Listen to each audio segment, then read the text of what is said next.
Due to popular demand, we're back with another Conor McGregor video, and this time we're going to look at his confidence. What makes him so confident and how can you apply it? We're going to look at three main areas here: body language, speech, and mindset. So let's dive right in.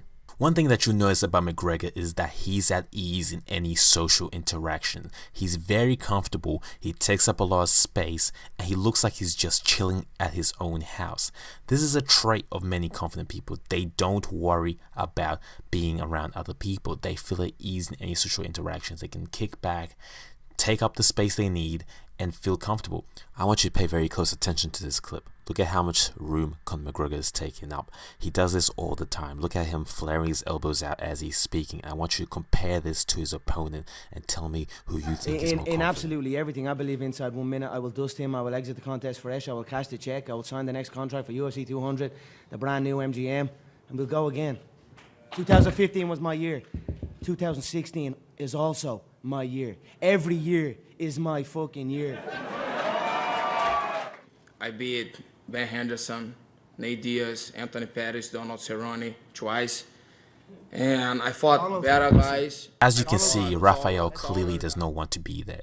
He's insecure, he's keeping his hands underneath the table, taking up as little room as possible, and it looks like he's trying to hide. As he's defending himself, defending his honor as the champion, he's looking down, he's even doubting himself. The problem with bad body language is that it creates a negative feedback loop. It creates a negative feedback loop in which our bad body language starts making us feel bad, making us less confident, and then we have worse body language and it just continues down that negative cycle. Good body language is the opposite. Conor McGregor in this scenario is gaining more power, is gaining more energy. He's open body language, is taking up space, is making him feel more confident. It's increasing his testosterone, lowering his cortisol. There's actually been research done by Amy Cuddy, and she had a very popular TED talk about this, about how your body language can influence you, about how taking up power poses can influence you into having more success, into having more confidence. In Amy Cuddy's research, she has a range of power poses that have been inducive to increasing testosterone levels. The common characteristic trait of these power poses is that they take up a lot of room and make you feel more at ease, more confident. I have a theory that McGregor's McGregor walk is perhaps the most ultimate power pose, because just look at it. He's flaring his arms left, right, he's looking up in the sky and just connotating the idea that he doesn't give a fuck. That's the idea of a power pose. You take up as much room as possible and get yourself in that zone. During social interactions, many people speak in a rush. They are nervous and want to get their point across as quickly as possible to remove the spotlight from them. They have this innate fear that if they don't say what they have to say quickly, that they will be ignored. Confident people do the opposite. Confident people are deliberate with their delivery. They take their time. They make sure they think out what they're going to say and they say it nice and slowly so that the other person can understand. There is no fear of being ignored. They know that what they're saying is valuable, so that they feel more comfortable in saying it. Conor McGregor does this all the time. You'll see when he's responding to a lot of people's comments, when he has something that he has to say, he'll be very deliberate with his delivery. He'll plan out each word. Even if he makes a mistake, he'll just take the sentence back and keep on going. To him, there is no pressure. There's never pressure. Confidence comes from my work ethic. That's it. I know the work I'm putting in. Like, I will be back here, it's now 7:20.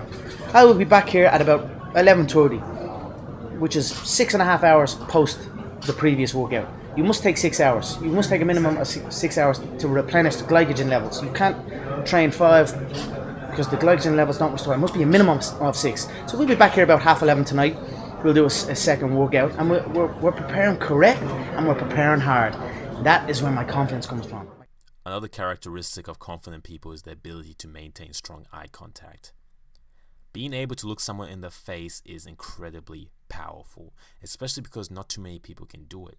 Not too many people can hold eye contact while they're talking to you. People have fear, and when they are looking into your eyes, that fear is revealed, that vulnerability appears, so they look away.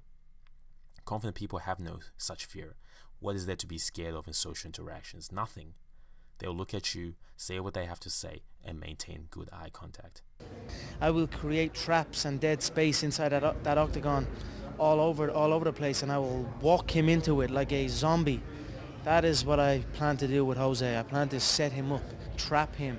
Jose Aldo Jr. Conor relaxed and smiling. Oh!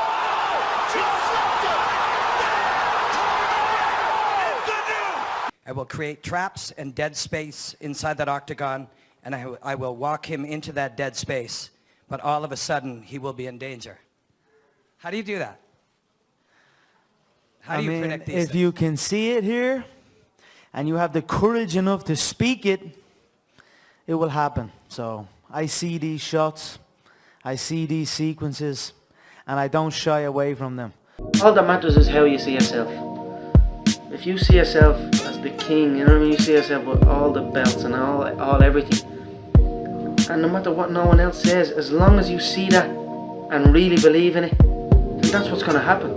Who can tell you otherwise? Who says what way you see things? Who says what you see out of your eyes? I saw myself in that light. I saw myself as the number one. You know, I saw myself as the champion. The last tool is visualization. Now, visualization is a tool that is underutilized by so many people, but it's incredibly effective. Conor McGregor is a big proponent of visualization. He follows the law of attraction. He talks about how he visualizes how his fights are going to end, how he's going to perform in the fights. He visualizes how he's going to conduct himself before public speeches. He visualizes his outfit, everything, what he'll be driving vividly. Confident people use the theater of their mind, as Napoleon Hill said in his book, Think and Grow Rich. You practice in your mind over and over and over and over again until it actually is part of you, until when it's time to go, it's automatic. It's in your subconscious mind, which you have to understand is the subconscious mind is no difference between the real and the fake. If you keep repeating something to it, it becomes so real. So confident people visualize their success. They visualize how they're going to conduct themselves. The best example I can give you of this is the movie Fight Club, in which the protagonist created this image, this vision of himself, Tyler Durden. Now, Tyler Durden was everything that the protagonist wanted to be. You have to do the same. Envision what you would do if you were your best self, if you were the most confident version of yourself. How would you conduct your public speeches?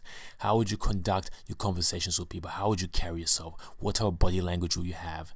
Do this over and over again, and you will become that character. That's what Conor McGregor has done. So visualization is a big key. Just remember that these tips are not limited to Conor McGregor. Anybody can improve their body language by taking up power poses and feeling more at ease in any social interaction. Anybody can learn to speak better by being more deliberate in their delivery, taking pauses and improving their cadence. And anybody can learn to visualize their success into the real world by practicing with their creative imagination. Your confidence is up to you, so what are you going to do about it?